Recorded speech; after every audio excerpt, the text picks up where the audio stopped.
Rot couldn't just leave him like this. A wave of guilt washed over him, and he stepped out from his hiding spot. "Hey, why are you sitting in the middle of the hall crying?" Leon's head snapped up, his eyes blazing with pure rage. "You bastard! You actually ran to the professor over one little disagreement? Do you have any idea what I've been through because of you? Besides, weren't you the one who was rude in the first place?" "I'm sorry." Rod apologized first, since he knew it wasn't entirely Leon's fault.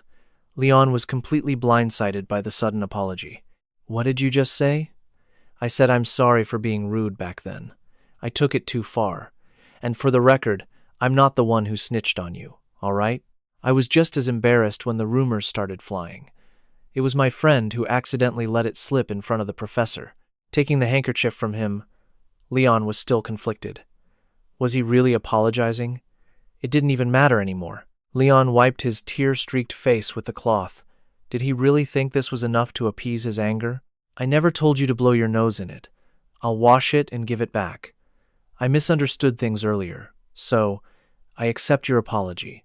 But I won't forgive you if you bother me again." "Fine. I'll avoid you as much as possible. He'll get stronger on his own, without my help. He always acted alone in the past, anyway." With that, Leon turned and walked away. She didn't want to make things awkward by avoiding him, so she just offered a simple greeting. "Fine," he muttered, turning to leave. "What was that?" "I just said hello, right? I've never seen her act like that before." "Ugh, why am I even worried about it? Doing one thing you never do doesn't mean we're friends. What are you up to?" Lion jumped as Roth's voice echoed from behind. "What? Why are you following me?" "I'm just walking the same way." "Where are you going?" "To the professor's office, Hall A." "Yeah, me too." Could the professor be planning something? No way. Roth opened the door and saw Daniel waiting. "Ah, I was expecting you two. Did you arrive together?" "Professor, don't tell me Leon is in my class?" "That's right. I recommended it. Impossible. In her past life, Klee was Leon's mentor. After Leon became the adopted daughter of the dragon-slaying squad's captain, that master swordswoman was the perfect, safe choice to compensate for her weak grappling skills." "But why?" "What? Is there a problem?" "No, it's not that." Roth turned to Leon. "You were planning on learning how to grapple, weren't you? It's a vital skill for fighting a dragon kin. On top of that, since you only use a single sword, it becomes—" Roth brought up the combat assessment again. "I saw you during the practical exam. You're an exceptional swordsman, so I thought you'd be even more incredible if you mastered hand-to-hand combat." Professor Daniel nodded in agreement. "Exactly. Grappling is the perfect way to close the distance during a sword fight. I'm a little creeped out that you watched me that closely, but I suppose it's not a bad idea." "Hey, were you stalking me, you little monkey? What are you scheming? Why would you do that? Were you trying to slander me in front of the professor?" "No, you're the one spouting nonsense." Lion was immensely satisfied to have gotten under his skin. "You're not the only clever one here. I can't let her run circles around me like this. Has this brat always been so infuriating?" "Fine. Whatever. What were you going to say?" "I just figured you'd be assigned to Professor CL instead of Professor Daniel." "Assigned? I was never assigned to anyone." Leon seethed as she recalled the remedial class. "Even if I had been, do you really think I'd go to that demon of a professor, the one who beats her students like dogs in the name of self-restraint? I'd rather die than go back there." The future. It's changing again. In the past, Leon's academy advisor was Kiel, and they had a wonderful relationship. But now, they're like sworn enemies. This was all Professor Daniel's plan. But am I the reason for this change? Daniel, sensing the escalating tension, intervened. Now, let's talk about that later. We should begin our lesson.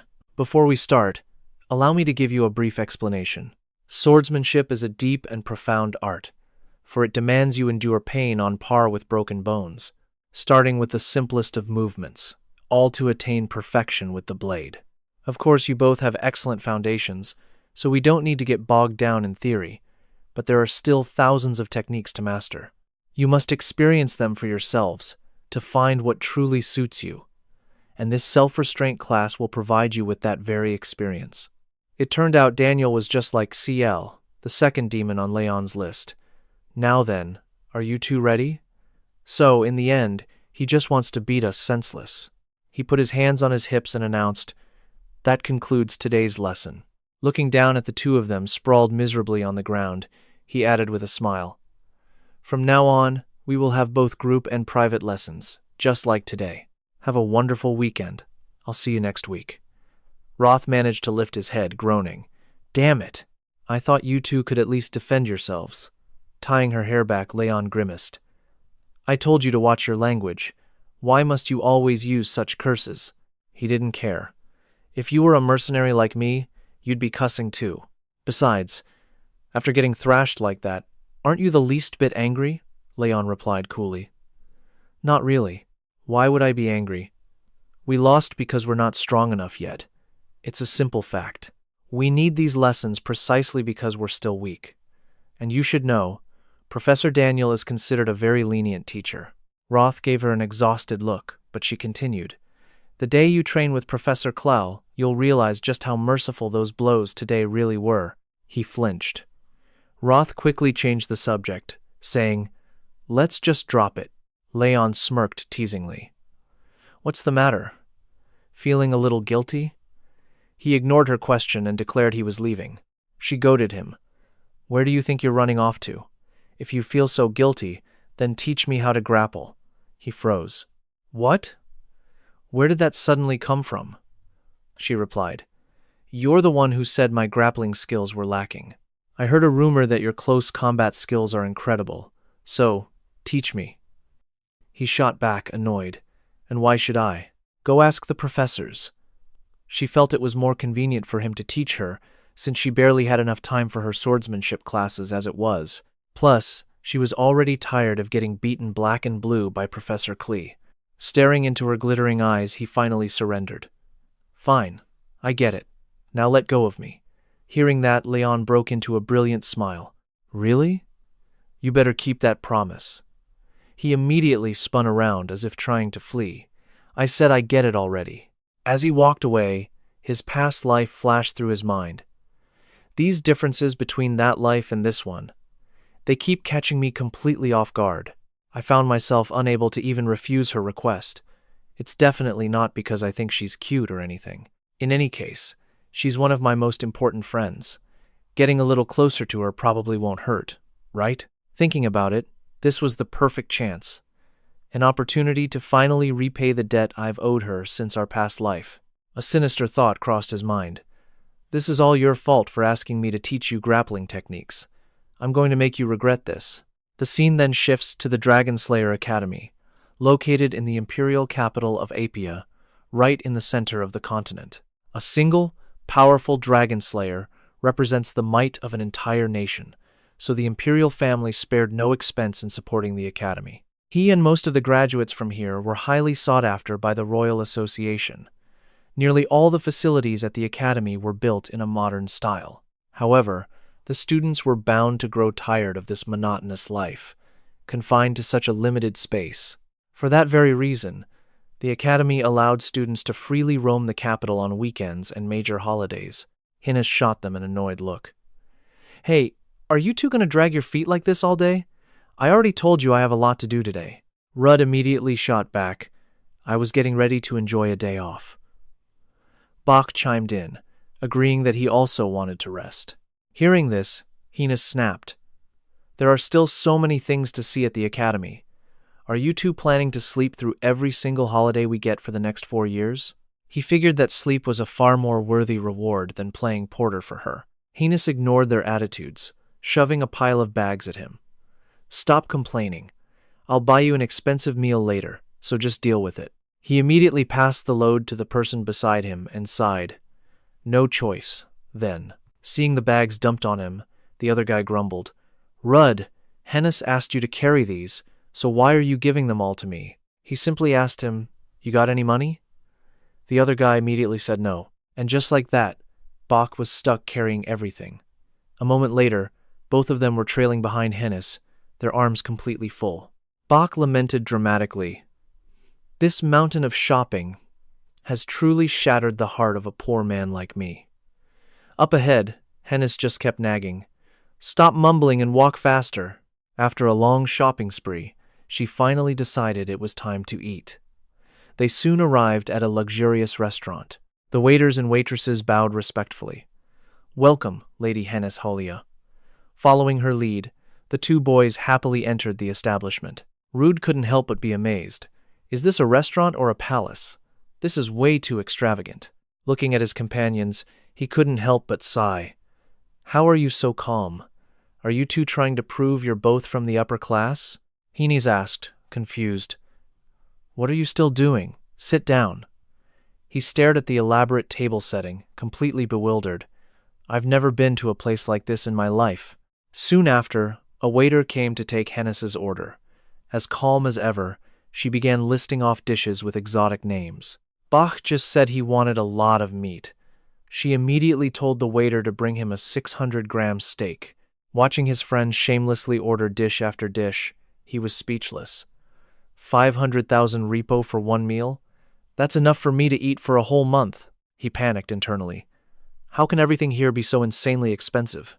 Hennis spoke generously. You two worked hard carrying my things today, so this is your reward. If you want anything else, just let me know. Bach heard this and was about to order more, but she cut him off. You, be quiet. I already ordered you a steak. Could you be any more shameless, you freeloader? He looked pitiful. But I helped carry your things too, she said coldly. Silence. Then, the beautifully arranged dishes began to arrive. Rudd could only stare, stunned, at the plates of luxurious food. Bach, however, dug in without a care in the world. This is delicious. The taste is on par with my family's exclusive chef, but this still isn't enough.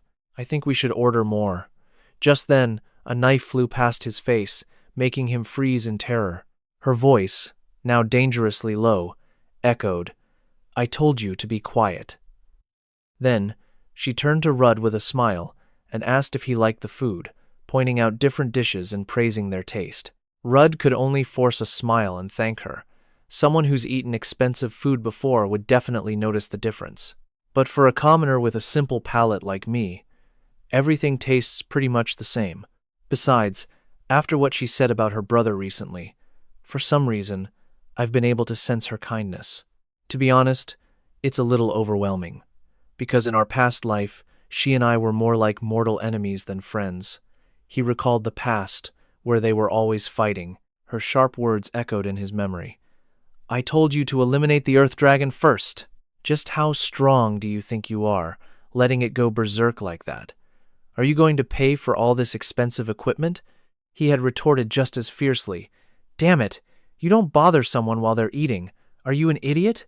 She had instantly exploded, ready to fight him. You're dumber than a bag of rocks. He recalled that moment. Anger had surged through him, but seeing her true face was for the best. I can't stand it when she puts on that act all the time. He was about to speak with Hennis when a voice boomed from above. Rudd, don't you dare move.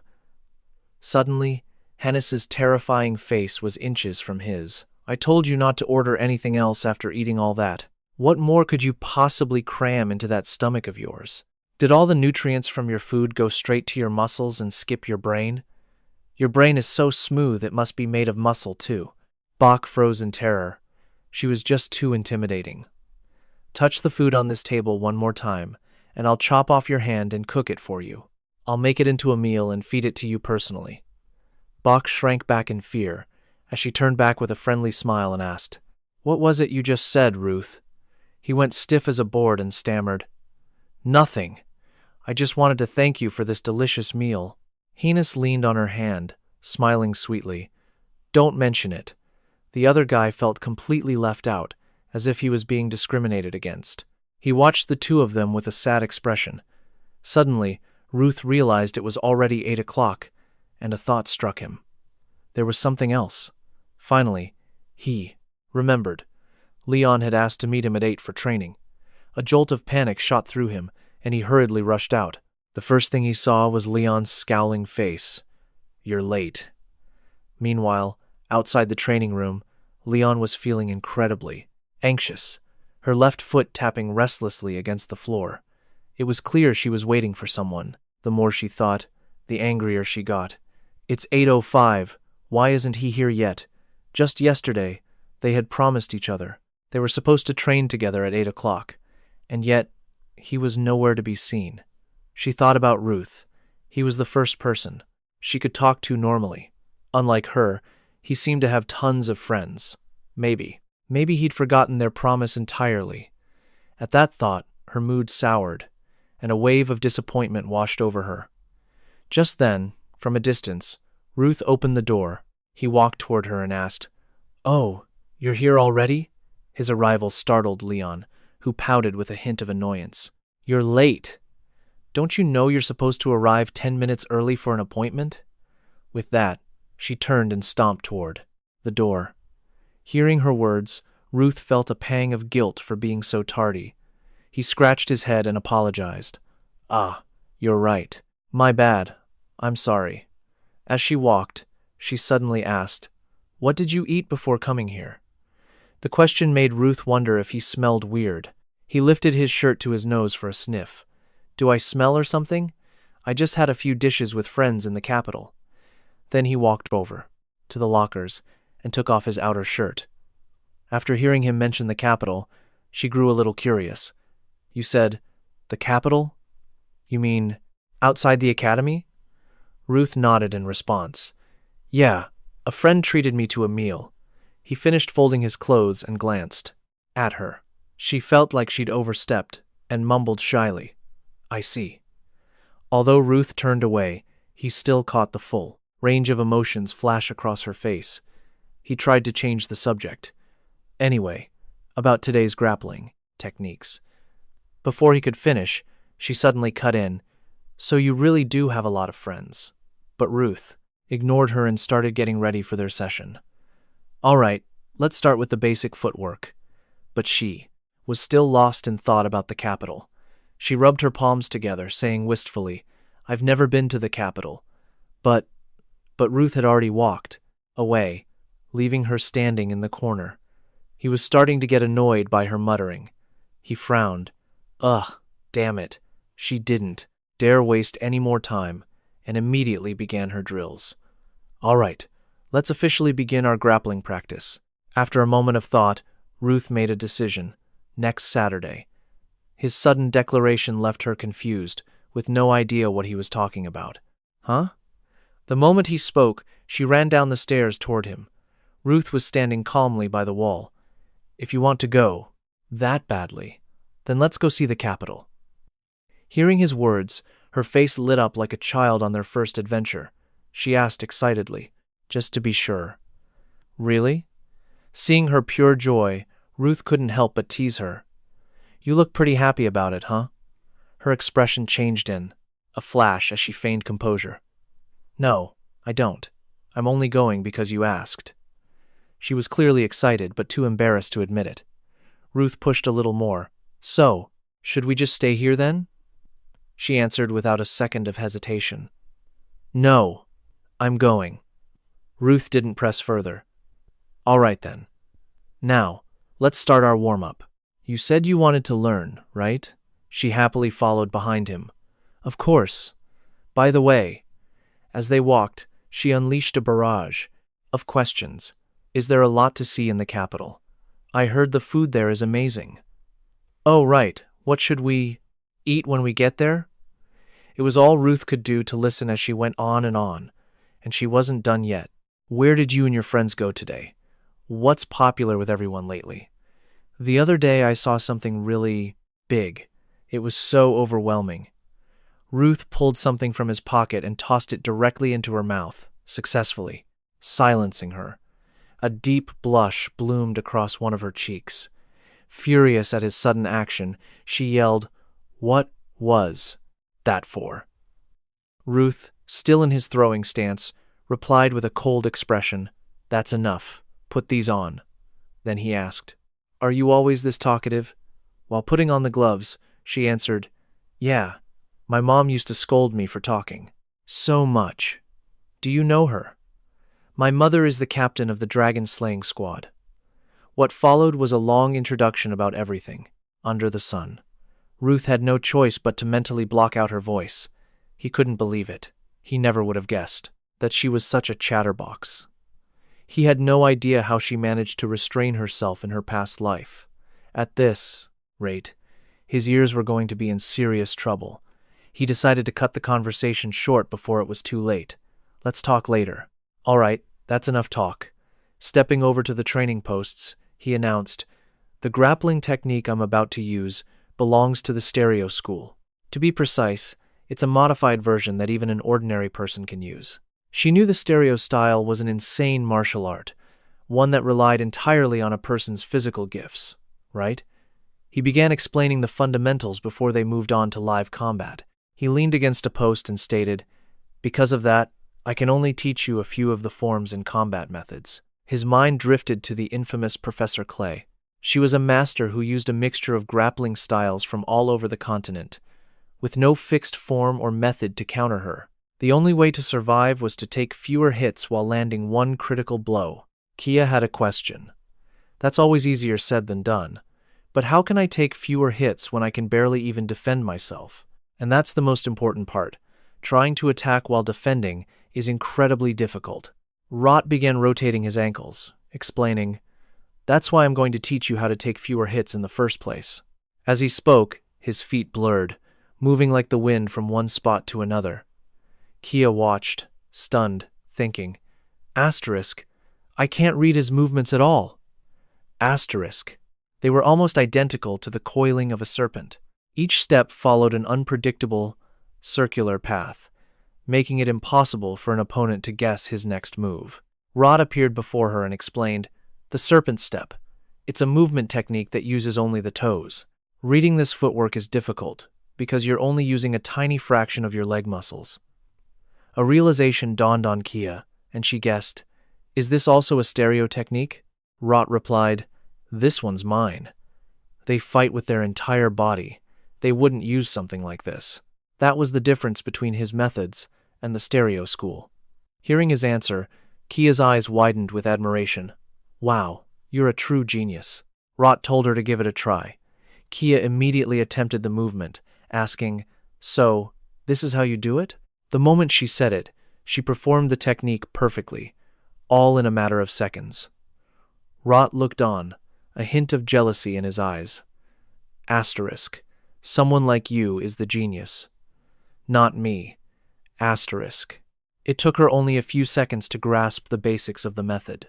It had taken him 2 entire years to design and develop this footwork, another year to refine it, and 1 more year just to master it. Anyone could see who the real prodigy was. Rot watched her practice from a distance and smirked. You can't call me a genius when I had to fight tooth and nail just to survive. A true genius is someone who can master 4 years of grueling training in 4 minutes flat, just like you, and just like my companions in my previous life. One by one, he pictured them.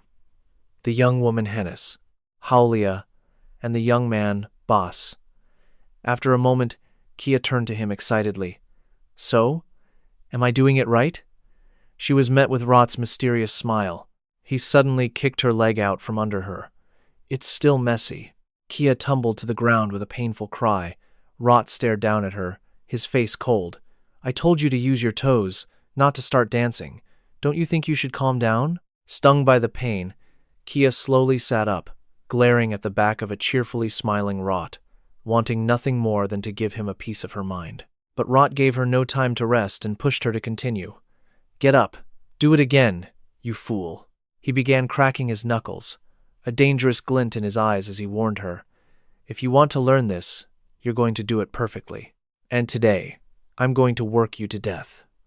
Seeing this side of him, Kia felt a chill run down her spine.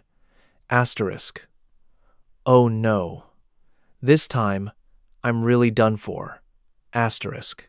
She asked, You're really going to do that, aren't you? The evening sun began to set, but somewhere in the distance, a sorrowful scream could still be heard. Kia. Ah! Stop tripping me. It seemed Rot's earlier words had become a reality. Night fell quickly, signaling the end of their intense training session. Rot returned to his room, collapsing on the soft bed with a groan. I'm so tired. Lying there, he began to reflect.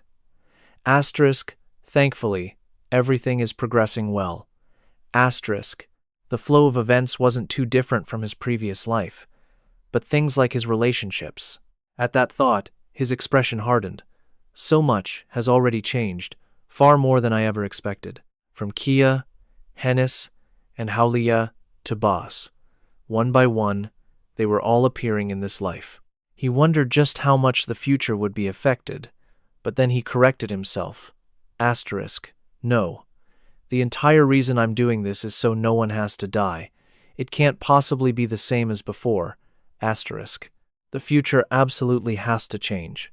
But if I can gather my companions again and defeat the 7 dragons, I'll definitely meet Times that bastard Times again, the one who was no good at all. He mulled it over. To make that happen, I absolutely have to take on my brother's role. A memory from his past life surfaced a strange figure, their face obscured, only a silhouette with red hair, clad in armor, and wielding a sword in battle. On the back of their hand was a sigil, composed of 8 arrow-like shapes all pointing inward. He resolved, in order to become a true older brother, the first thing I must learn is the sky-viewing divine art. At that moment, his brother and the professor were sparring. A wooden sword. The odds were clearly stacked against him. Rudd tensed. This was trouble. The professor was far more unpredictable than he'd anticipated, and showed absolutely no intention of losing. They traded blows, technique for technique, until a new idea sparked in the professor's mind. While parrying a strike, he considered a new approach. Should I switch up my fighting style right here and now? Without a second thought, he instantly changed his form, catching Rudd completely off guard. Rudd's mind raced. Why is he suddenly using his fists? Then, the professor dropped his sword entirely, unleashing a devastating, sky-rending punch toward Rudd. Thankfully, he managed to block it just in time. Rudd immediately questioned his instructor. Didn't we agree to only use swords? The professor just chuckled, his hands never ceasing their barrage of attacks. I'm the type who does what he wants, when he wants. Rudd thought grimly. Even in hand-to-hand combat, this is incredibly difficult. Suddenly, Rudd backed away, ceasing his attack and confusing the professor. He's creating distance. Is he trying to bait me? All right then. I'll play your game. Show me what you've got. With those words, the professor launched himself forward. The moment the attack was about to land, Rudd sensed it, dodging with lightning speed. But it wasn't that simple. Rudd's mind was set. It's coming. I'll counter with the standard form. Just as planned, he unleashed his counterattack. It's just as its name implies.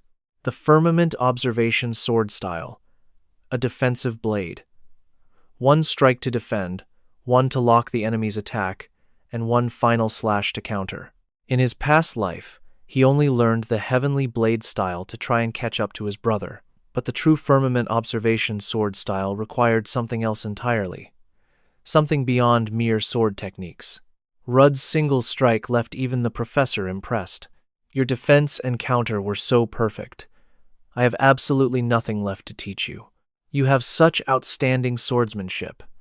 It's as if you were born with a sword in your hand. Hearing this, Rudd felt no pride, only disappointment. You say that, Professor, yet you still blocked my attack with ease. The professor smiled. It seems you're ready to begin the proper training regimen starting now, Rudd asked, confused. A proper training regimen? Seeing his students' confusion, the professor explained in detail. The firmament observation isn't just about swordplay. Anyone can learn the sword forms, even non-successors. But the mana control techniques are only passed down to the true successors. Only by mastering this can one perfect the firmament observation sword style. Mana is an unrefined stream of life. Normally, one must accumulate refined mana within the heart, the center of life. But our firmament style defies that convention. Instead, it draws upon and utilizes external mana in its own unique way. He then pointed to a mana engraving, continuing his explanation. Through this, the successor of the firmament style controls a vast amount of mana, stored in a subspace called the Heavenly Spirit. The heart is merely used as a conduit, not a storage vessel. Rudd instantly remembered his brother, who had the very same mark. He thought, the heavenly spirit, the mark that was on my brother's hand. The professor continued his lecture. Because of this, its power and function are beyond magnificent. However, if the heart is already full of mana from another source, this functions as little more than an escape channel. You've never trained any other mana control skills, have you? Rudd immediately answered, No, sir, I haven't. He recalled his past life. The only mana control I ever used was a common type, alchemy. It was based on the circles of mages. If that's the case, then this is the most critical variable. This is an experience I've never had until this very moment. The professor approached him. It'll be faster if you experience it yourself. Sit down, Rudd.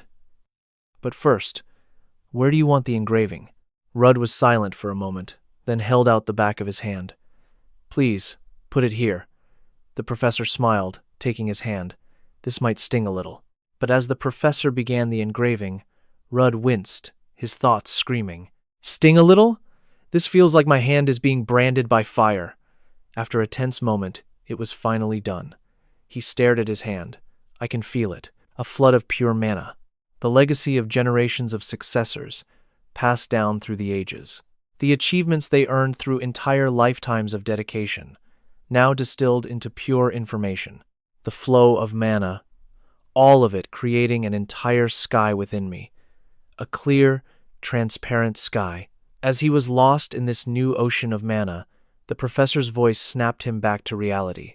He asked, Rudd, how does it feel, seeing the transparent sky for the first time? Rudd replied, his voice filled with awe. It's incredible. The professor continued, mastering a mana control skill for the first time is like gaining a new organ. It will take you a long time to adapt to this new way of sensing and using mana. What's truly impressive is that you've already grasped how to circulate it.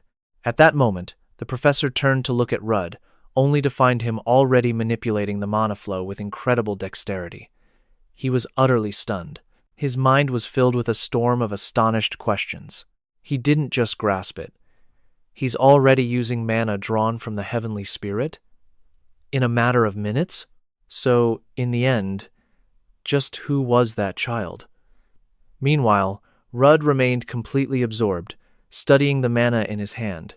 He recalled how in alchemy, the circles around one's heart symbolized mana levels. But for the Skylord arts, rank was shown by the number of wings. A master had 6, and a heavenly sword master had 7, just like his brother once did. His brother had even told him he was just shy of achieving his 8th wing, and now Rudd himself had one. Daniel's words echoed in Rudd's memories. The mark was now etched not on his flesh, but branded directly onto his very soul. This kind of seal could never be broken by any means. Even if the inheritor were to die, all their memories and power would be perfectly restored and passed on. But only 2 beings shared a cognitive link with the celestial spirit, Master Daniel and the undying heavenly sword, who had called him Kid. His own brother wasn't one of them. If the mark was truly engraved upon the soul, then it's possible that traces of his brother still remain with the celestial spirit, even after his regression. However, the examples his master gave him never included a being trapped in another dimension. Rudd wandered through the academy garden as a beautiful, sunny day dawned. The void dragon, Saknin, the dragon that vanished along with his brother. It was his only clue. What took you so long? A voice cut through his thoughts. It was Hennis, nagging the main character while Bach calmly ate a banana. Don't you get that every second we have to teach this idiot counts? We need to stay on schedule. Why didn't you two just start without me? Rudd approached them as Hennis fumed. And how was I supposed to endure this blockhead all by myself? I'm not a blockhead, Bach protested, with an oddly cute pout. Hennis looked utterly hopeless. At this rate, you're going to fail the exam. Do you understand me? Bach seemed unconcerned, still munching on his banana. He wondered aloud, It's strange, though. I pass out during every theory lecture. Wait a minute. Could someone be using magic to mess with my consciousness? Bach's deduction left both Hennis and Rudd staring at him, speechless. Hennis gave up on the blockhead and turned to Rudd. Oh, by the way, how did your lecture with the professor go? It was normal. The main character averted his eyes and shrugged. Aside from his ridiculously excessive attention, the professor had watched Rude train, showering him with praise. Just as I thought. You exceed all my expectations. You are truly peerless. The female professor had also clasped her hands, singing his praises. Oh my goodness. Good heavens. Did you create that movement technique yourself? How are you so gifted at this? Enos, already knowing all this, pushed back. So you're telling me you attended all their lectures, and nothing out of the ordinary happened, despite everyone's prejudice? The three of them walked and talked. Well, for instance, have you seen Professor Damien without his mask? I heard he's a severe germaphobe. Rudd recalled Damien, but wasn't particularly impressed. I'm not so sure. Reality faded, replaced by a recent memory. 1 hour ago, in Professor Damien's office, Rudd sat across from the man himself. The two sat in a strange, heavy silence that Rudd found incredibly confusing. Is it going to be like this again today? The previous lecture had been exactly the same. For a full hour, the man hadn't uttered a single word. He nervously lifted the teacup for a sip, thinking to himself, Asterisk. If I had known him in my past life, I might have found something to talk about. Asterisk. Asterisk. But we barely interacted. So all I know is that he was the first of the faculty staff to die. Asterisk. Professor Damien's eyes remained closed in silence. Then suddenly, his voice startled Rudd. Was the tea to your liking? Huh? Oh, it has a delicate aroma, the main character replied, slightly flustered. Damien looked up and said, That's good. It's a Me-Perry blend, quite popular in the Empire. I'm very fond of it myself. Ah, I see. The conversation fell silent once more. Rudd set his cup down, still completely baffled. Asterisk. He didn't even take a single sip. Asterisk. And after that, they sat in silence for another 30 minutes. That was the entire lecture. Rudd turned back to Enos and answered, Nothing happened. We just drank tea. Disappointed by the lack of gossip, Henny's opened a door. Ugh, how boring. The main character changed the subject to Bach. How about you? How was your lecture? Bach replied cheerfully, I quite like Professor Chloe. She's strong and very respectable. She's one of the few people who can truly understand the beauty of muscles. Bach's words sparked a sudden realization in Rudd. Asterisk, ah. Now that I think about my past life, did those two have some weird connection? Both being muscle brains and all? Asterisk. Enos looked annoyed. She complained about her instructor. Mine was the worst. I got stuck with an instructor because no magic professors were free. Do you know what that instructor said to me? He said fire magic was the pinnacle of inefficiency and told me I should study other types of magic, as if he's reached the limits of his own power. Sticking strictly to a textbook? That man isn't even worthy to be compared to a single toe of the White Flame Queen. Enos slammed her book on the table, furious. Rot pulled up a chair, trying to reason with her. But Enos, the instructor, wasn't wrong. Don't you see how incredibly rare fire mages are these days? That statement didn't calm Enos down in the slightest. In fact, it only enraged her more. Hey, what do you know? Rot quickly grabbed her shoulder. Whoa, calm down. Besides, you can always change your lecture schedule if the instructor bothers you that much. Enos sighed. It's pointless. There isn't a single other fire magic instructor in this entire academy. Her face darkened as she stared at her open notebook. Rot walked over and picked up the book she was reading. He spoke in a half-joking tone. You can't be 100% sure about that, can you? The White Flame Queen herself could get nominated and come teach you personally. A giant question mark appeared over Enos's head. What in the world are you rambling about? Suddenly, another student approached their table. Pardon me for a moment. Rot's expression immediately hardened, making it clear this person was not welcome. But the other students simply maintained a mysterious smile. Undeterred by Rot's icy stare, he approached them with a friendly demeanor. Hello, Rot. We met at the opening ceremony, didn't we? I'm Jeremy Duval, the student council president. Are you and Henny's having a little disagreement? He asked with a bright smile. Seeing Jeremy, Hennis stammered a greeting. President, hello. Rot, however, kept his hostile attitude, replying with a sarcastic smirk. Did you run a background check on us or something? That's because you're both incredibly famous. There's no way two specially selected students wouldn't stand out, especially when they're always seen together, don't you think? Jeremy's words made Hennis's face darken with shock. That rude bastard. And that goes especially for you, Rot. He slowly opened his deep violet eyes, and his words pierced right through Rot. You are the one chosen as a disciple by every single professor. This has even caused a stir among the upperclassmen. They're all saying how unfair it is. Hearing this, our main character let out a mocking laugh. So, are you here to complain to me on behalf of all the seniors? Jeremy quickly waved his hands, feigning innocence. I would never do such a thing. I have nothing to complain about regarding you. The professors aren't blind, after all. They must have their reasons for choosing you. In fact, I find myself drawn to talented people like you. Rot's hands suddenly clenched into a tight fist, but Jeremy kept his cheerful smile as he revealed his true purpose. So, this brings us to the reason I'm here today. Rot, are you interested in joining the student council? We are always in need of talented individuals like yourself. Without a moment's hesitation, our hero shut him down. I don't like being someone else's lackey. Jeremy persisted. Oh, don't be so harsh. You wouldn't be treated like a mere mercenary or anything. This time, Rot didn't bother hiding his emotions. A terrifying rage began to boil over. Jeremy noticed the hero's hostile reaction and scratched his head innocently. I'm just answering based on what I think, but it seems I've touched a sore spot, haven't I? His gaze fell to Rot's scarred arm as he made his observation. Scars like those are common on mercenaries. You must have lived a difficult life, huh?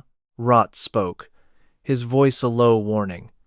You're sticking your nose where it doesn't belong, senior. My hobby happens to be playing detective. Jeremy replied cheerfully. I know that you're a special admission, and that you came here searching for your older brother. Rot let out an exasperated sigh. This guy was just as annoying as ever, with those knowing eyes and that little chuckle, acting like he knew everything.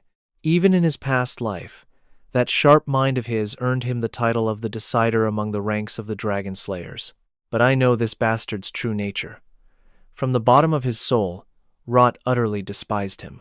It wasn't that he was evil, but he was selfish, and his self-righteous attitude when he made decisions for the masses was infuriating. Rot turned his head away. Jeremy's eyes followed him. I don't play detective like you do, but I also know a few things about you, like how you meddle in others' affairs to an almost useless degree, or how you use your intelligence to manipulate people, treating them like ants crawling in the palm of your hand. Rot let out a laugh full of contempt. Jeremy put on a look of feigned sadness. Oh dear, it seems I've made you hate me, but I'm still very interested in you. I know. We're only interested in people destined for future greatness, our protagonist said as he began to walk away. But I, on the other hand, have absolutely no good feelings about you, Senior Duval. Hennis quickly rushed over to play peacemaker. I'm sorry. He's just a little... Haha. It's quite all right. I don't mind at all. Jeremy returned her apology with a smile. Then, he quickly bid them farewell. So, you two were studying? My apologies for interrupting your work. I'll take my leave now. As soon as Jeremy was gone, Rot returned to Hennis's side. She looked at him, completely baffled. What the hell is wrong with you? He's still the student council president, you know? Nothing good ever comes from getting involved with that bastard. Rot grumbled as he sat down. This time, Hennis was quick to agree. He could smell the danger coming from him. Hennis and B continued their conversation. A smell? What kind? Everyone has their own unique scent. I sense something familiar from you and Rot. Are you truly that wild beast? Rot remained completely silent. Inside the notebook Jeremy had touched was a hidden letter. Beware of Damian Gray, that unhinged lunatic. Rage flared in Rot's eyes as he read the note. A word of advice. That monster is the one you should be watching, not Professor Damian. In his past life, that lunatic had committed countless atrocities and made choices he claimed were righteous. but they cost the lives of innumerable people. On top of that, Damian Gray was the first faculty member to lose his life. He was the first victim of that monster Jeremy. As it turned out, Jeremy hadn't killed Professor Damian directly. Instead, Damian had taken his own life, putting a knife to his own throat. However, it was Jeremy who manipulated him into ending it all. The reason was chillingly simple. According to his judgment, Damian was a threat to the Empire, and his death would set off a catastrophic chain of future events. This time, they had to stop it before it could happen again. They still had plenty of time until that fateful day, but Jeremy was already putting pressure on Damian. He couldn't afford to waste a single second. Lana, beside him, gasped in astonishment. "Seriously? I can't believe it. Why are you always so late? Do you have any concept of time?" Listening to her nagging gave Rot a headache as his face contorted in pure exhaustion. Finally, he couldn't take it anymore and snapped, shouting, "I'm here now, aren't I?" Lana immediately shot back. "And didn't I tell you that arriving 10 minutes early is basic courtesy?" The girl sitting across from them watched their bickering, trying her best to stifle a laugh, but the two were too absorbed in their argument to notice. Rot instantly fired back, defending himself.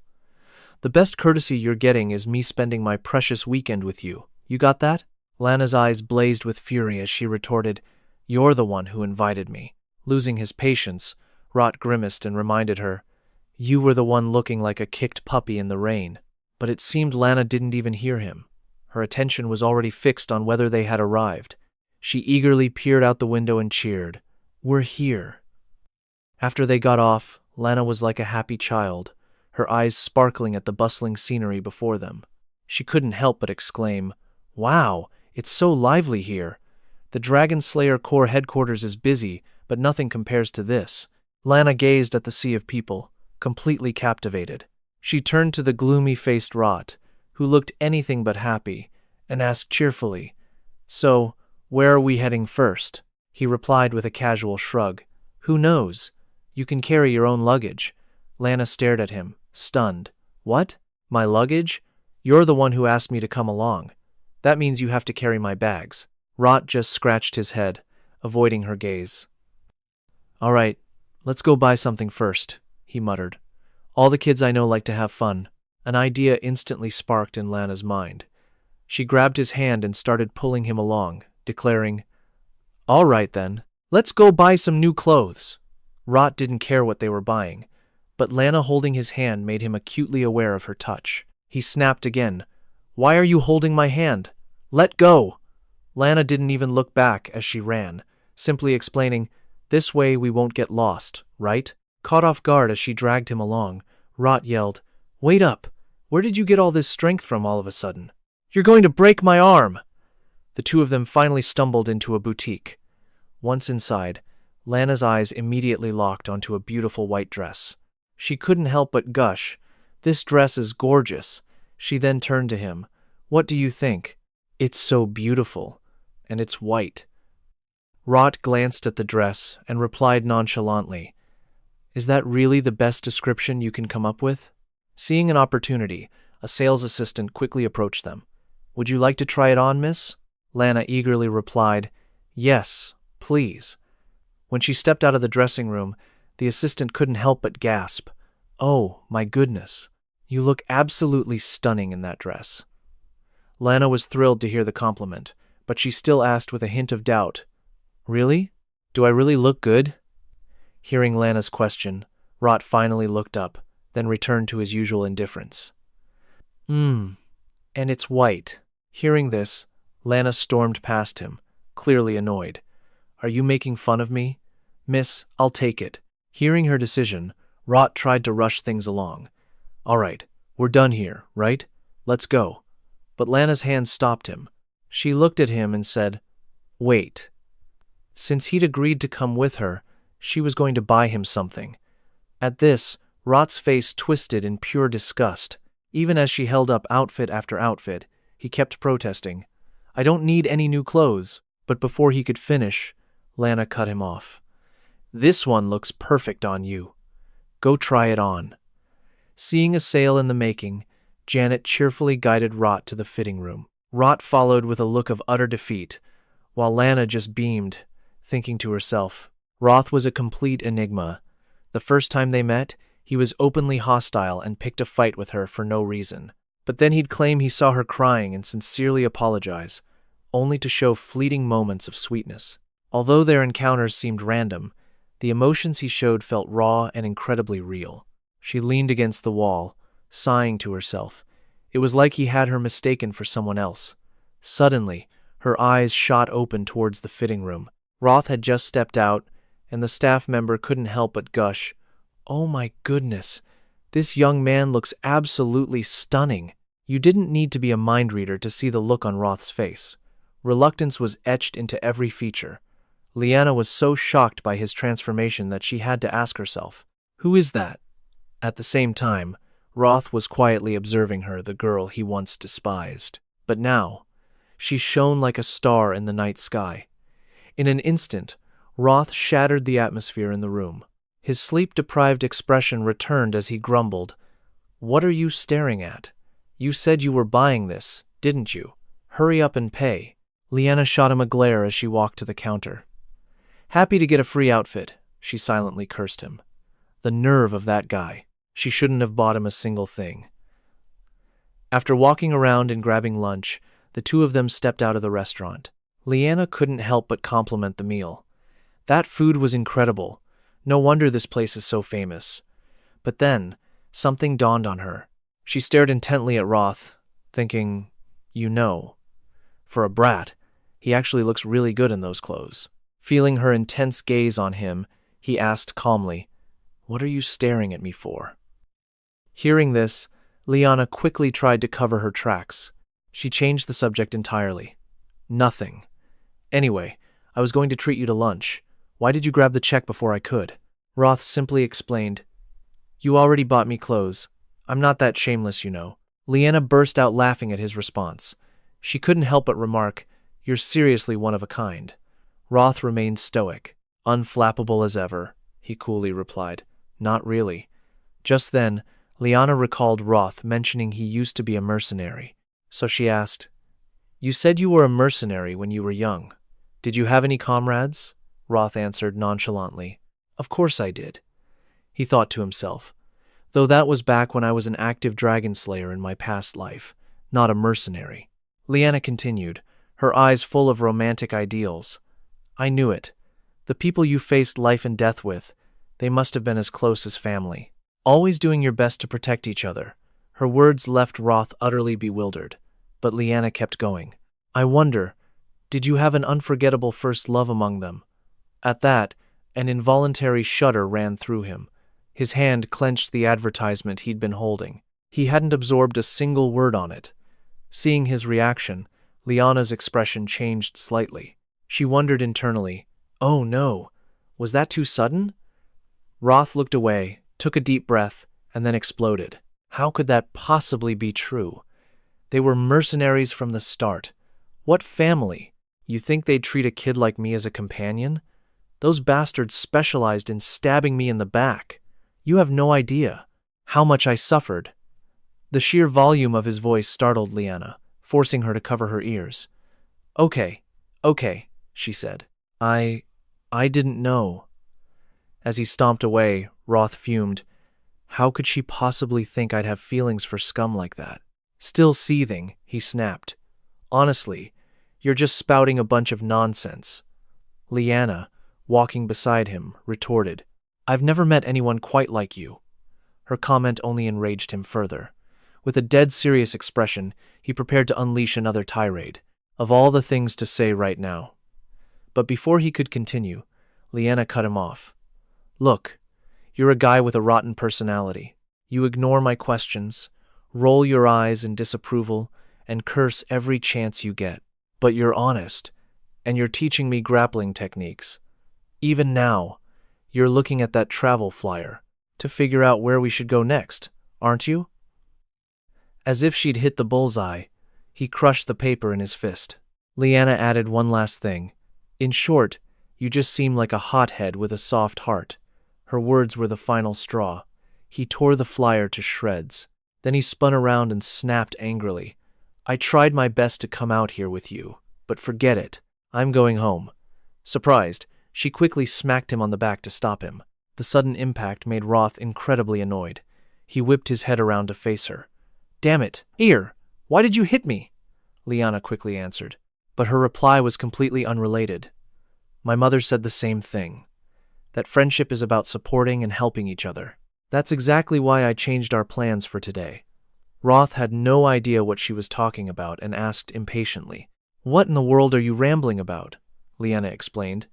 It's outside the capital, and it's pretty far. But I want you to experience what a real family is. Roth was completely taken aback. The expression on his face screamed, Stay away from me, he asked in disbelief. Family? Hey, don't tell me. Before he could finish, Liana jumped in. Let's go to their home, the Dragon Slayer's core headquarters, right now. I will. I have to introduce him to my family. Welcome to Siren, the capital of the Liber Kingdom. Thank you for using the transfer gate. You know this is against Academy rules, right? She pointed out. Leon just shrugged. It's only a problem if we get caught. Besides, we aren't even in uniform. Rados, however, felt this was all a bit extravagant. Don't you think spending 6 million RID on a single gate transfer is a waste? My mother told me to spend whatever I want when I feel like coming home. In the western lands of the Siren continent lies the capital of the Liber Kingdom. Though the headquarters of the Dragon Slayer Corps isn't located here, the city is still vibrant and overflowing with luxury. In my memory, Siren was a dead city just a few years ago. It was completely obliterated by the attack of the 7 dragons. The Dragon Slayer Corps was wiped out around that time too. Come on, this way to my house, Leon said, leading Ratos inside. He looked around, thinking it felt more like a noble's villa than a guild headquarters. Master Heron, Lady Leon, what is all this? Has the young lady's vacation started already? No, I just wanted to introduce my friend to the guild members. We're just stopping by for a moment. The butler was stunned. For over a decade, he'd never seen his young mistress bring a friend home. The young lady has finally made a friend from outside the Dragon Slayer Corps. He was so overjoyed he started to tear up. We must throw a party. We'll hang banners right here. Our lady finally has a friend. Please, don't make such a scene. It's so embarrassing. Realizing he'd gone a bit overboard, the butler composed himself and turned to greet Rados. Forgive my behavior. I was just overcome with joy. In any case, please, come inside. What's so joyful about it? Are you some kind of friendless loner? From my perspective, it's not that strange. Don't make me laugh. You and I are nothing alike. What are you talking about? Don't let my looks fool you. My own friends are just as sharp-tongued. You damned bastard, Rados Donatos. You're useless. Why are you eating alone again, Rados? His personality and the way he talks are both just awful. Rados, besides me, you don't have any friends, do you? Wait, does that mean I'm a friendless loner too? Oh my goodness. Our young lady is really back. Everyone started to crowd around them excitedly. Is that guy behind her? Her friend? He's so handsome. What's your name? Lady Leon. Did you hire him with money? You can tell us the truth.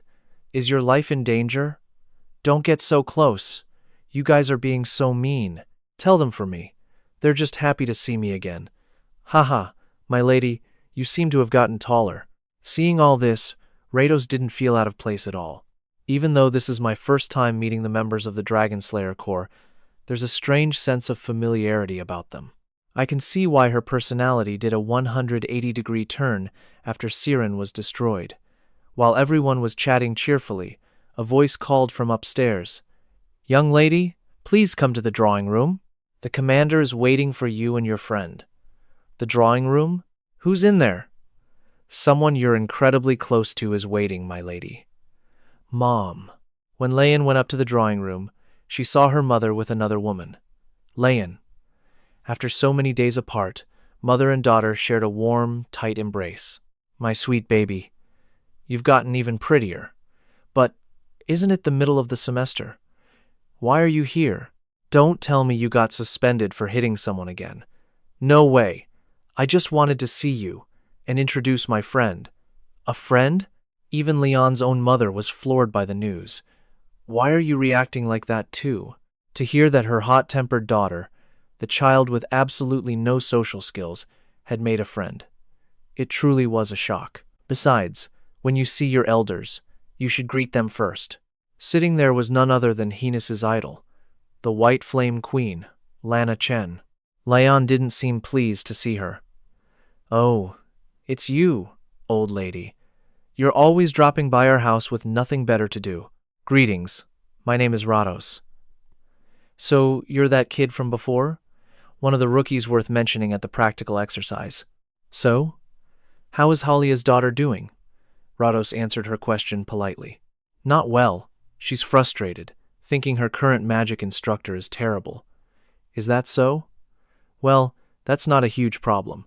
She'll meet a good teacher soon enough. You said your name was Rados, correct? Thank you so much." The pressure was immense. Ratos felt overwhelmed as Leon's mother kept thanking him for being her daughter's friend. "My daughter is a bit special. Her sixth sense is incredibly sharp. She's also extremely sensitive to the emotions of others. The child can understand people instantly, but she's terrible at expressing herself. Because of that, she's never made friends with anyone her age." "Ah, I think I understand." "Oh, and she's also a bit strong. Remember last time? The academy called because the girl snapped her classmate's wrist." "Mom, it was him. The person she's talking about is the one she's been thanking this whole time." "What?" "But he started the fight with me first. I'm sure his bones are stronger now. Besides, I already got my punishment." Leon's mother instantly flared up. "Did I teach you martial arts just so you could bully those around you?" "No, she wasn't bullying me. I was. He's the one who spoke so carelessly first. That's why we fought. But that's no excuse to hit someone. Besides, you were injured too. I know you two made up, but did you even apologize? See, Lion, you make it sound like you were the only one who got hurt." In the end, Lion was forced by his mother to apologize to Ruth, just like two little kids. "I'm sorry for hitting you." "Yeah, it's fine. Seriously, I told you to look after the regular students. I had no idea about this, Adeline. That boy is anything but a normal student. I've seen how he fights. He played with the heir of the Stos family like he was a toy. On top of that, you received a recruitment offer from Aben, didn't you?" This news came as quite a shock to Adeline.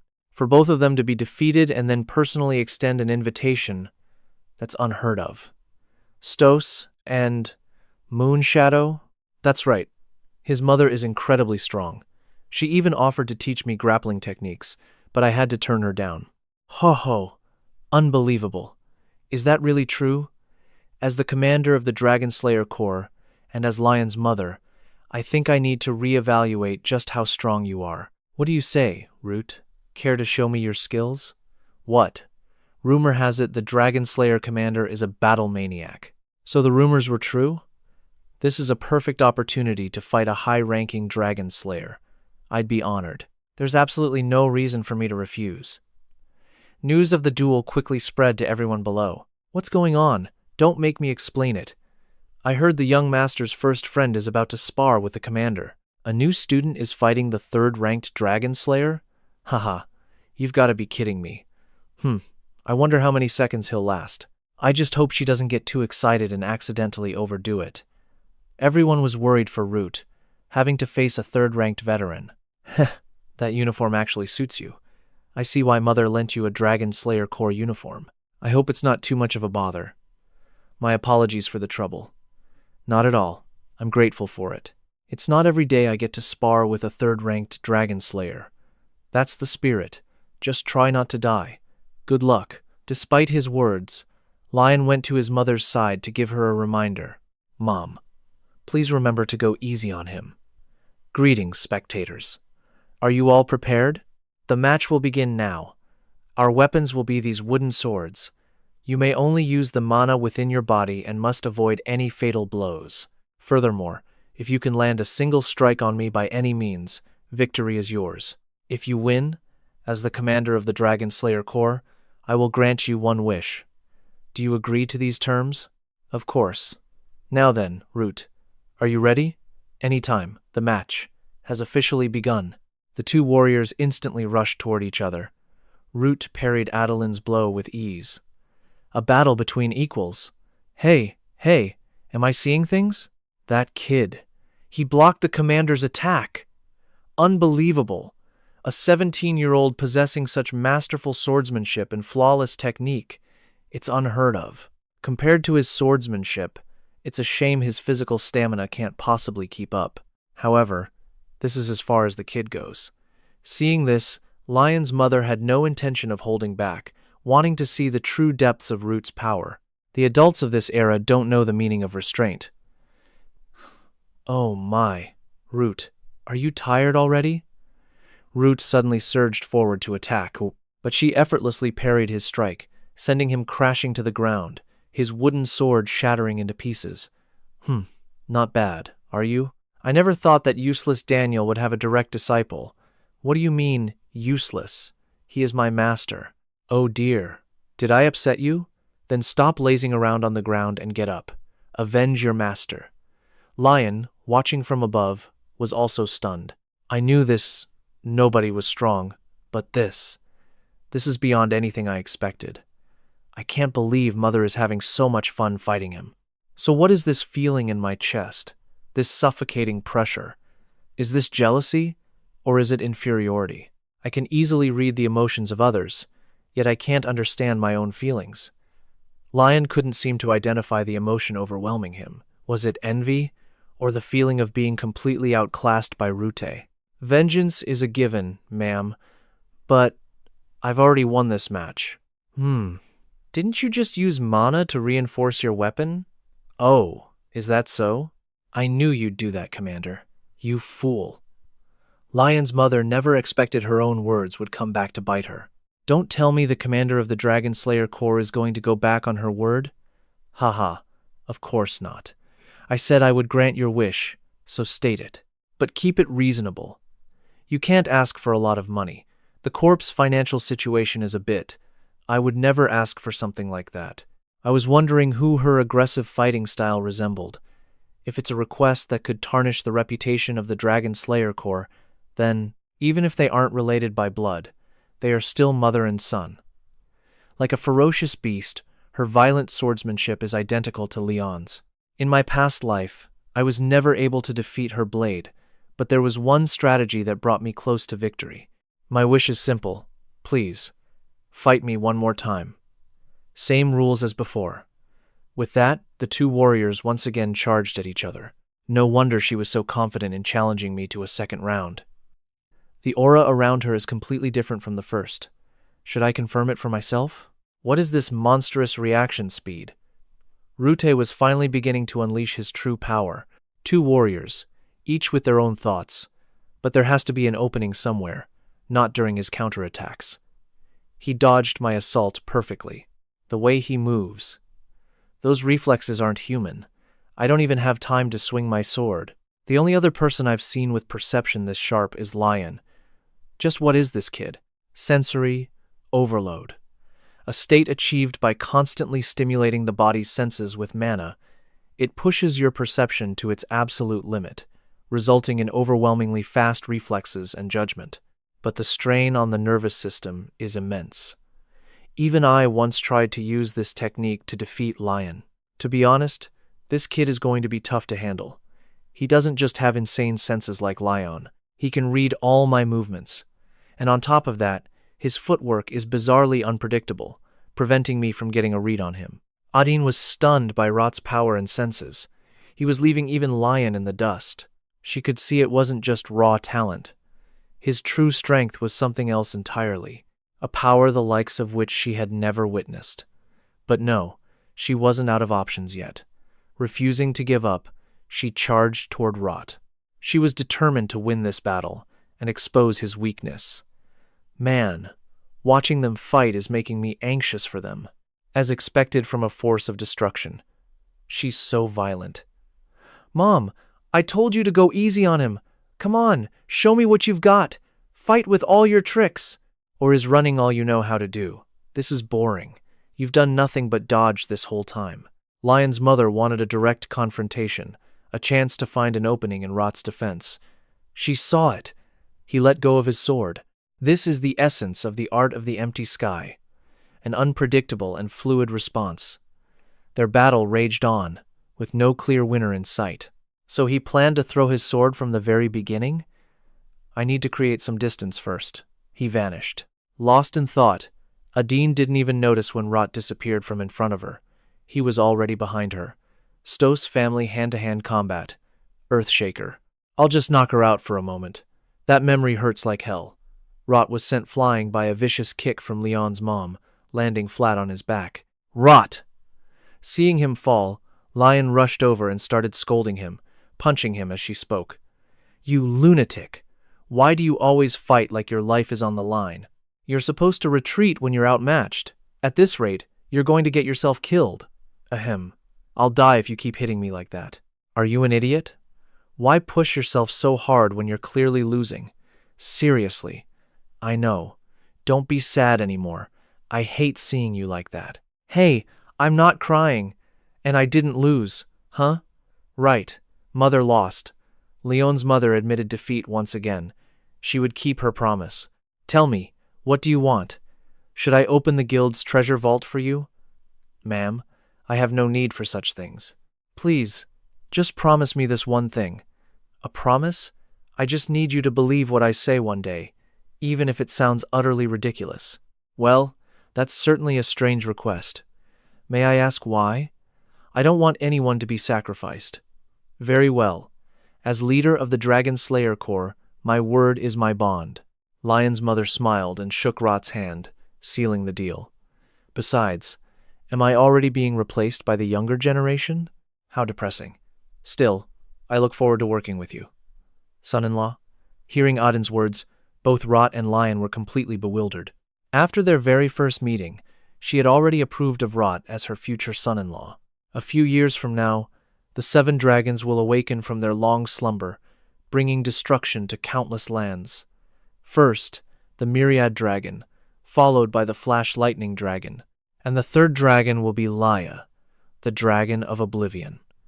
Laya is a member of a noble dragon family who wields psychic powers, earning her that very title. Siren will fall to her surprise attack, and the Dragon Slayer Corps will be completely annihilated.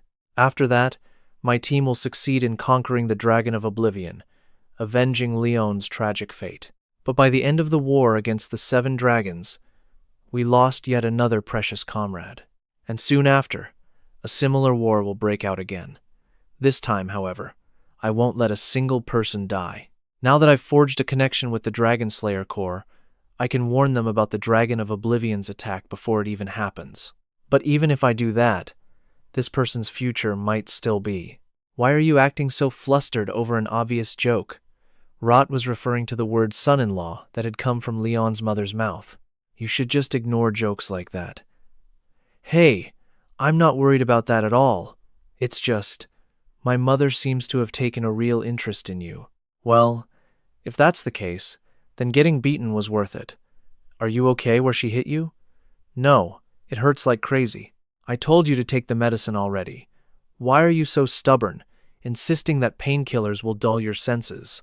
We've reached the final stop. Right. The carriage had brought them back to the academy. It's gotten so dark already. Come to think of it, you haven't really gotten to enjoy the capital much, have you? Are you okay with that? Why do you ask? Are you going to take me out again? Even though they were back at school, Lion was still buzzing with excitement. I said, Are you going to take me out again? Let's go out together again soon. I'll have to see. The old Leon was hard to approach, but once you get close to her, she's incredibly open and deeply affectionate. Why are you following me? The girls' dormitory is that way. I'm escorting you back. Huh? Lately, rumors have been flying around campus. What kind of rumors? Well, I heard a shirtless pervert has been working out in front of the dorms every night. And that person is none other than B. Right behind the 2 gossiping students, Rue instantly pictured his gorilla-like friend. What else were they saying again? Ah, that's right. They mentioned a homeless blonde girl who hangs around the Central Park flower garden. Tell me more about that one. Pardon me. After a long day of fun, it is time to get back to your studies. Rot Danat. Is it not? Please, come in. The woman inside is the spiritmancy advisor, Lilan. Thank you for agreeing to see me, ma'am. No need for thanks. I heard from Professor Daniel that you were curious about something? Yes. I wanted to ask about one of your students. Her name is Lenia Selkit. You wish to ask about Lenia? Well, I was just concerned about some mood issues she's been having lately. Some issues? Professor Leland did not look okay. Her entire body trembled the moment Rot mentioned Lenia's name. Some? It is not just some, not at all. She skips class like it is her job. She passes out the second I'm not looking, swims in the central fountain, and holds solo barbecue parties on the rooftop. You do not call that some issues. She seemed absolutely furious with this particular student of hers. As her academic advisor, I have done everything I possibly can. I only asked her to meet the minimum attendance requirements, and she completely ignores me. Damn it, Lenia! Professor, please calm down. I'm sorry. I overreacted. Just how much stress has she been under? Lenia is a gifted student. While most spiritmancers value contracts and rules, she possesses a truly unique charm that attracts spirits, despite her carefree attitude, and I am certain she will one day become a peerless spiritmancer. Her only problem is that she loves freedom far too much. She will fold exam papers into airplanes or jump out of a classroom window simply because she feels hungry. Just recently, she destroyed an entire hallway testing out spirit magic. I lost several nights of sleep cleaning up that mess.